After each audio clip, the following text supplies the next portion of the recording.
We have heard an announcement yesterday that it's opening today. That's been greeted with great joy, actually. Surprising to hear joy in this circumstance from the United Nations humanitarian aid chiefs.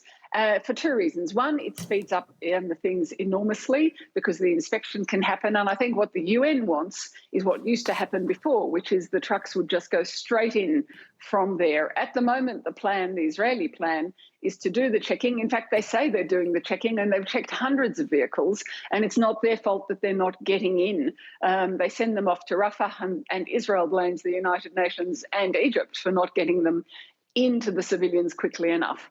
But I think the reality is that the Rafah border crossing is not designed for this. The Kerem Shalom border crossing is. At the moment, Israel says it will speed up the inspection. So that's its inspection to make sure there are no arms coming in with the humanitarian aid. But whether the next step will take place, we have yet to see.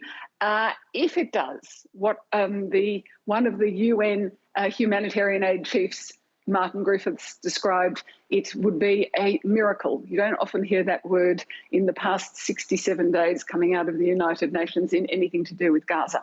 But at the moment, the number of trucks is smaller. We have also seen armed men jumping on top of them. We've seen video of that.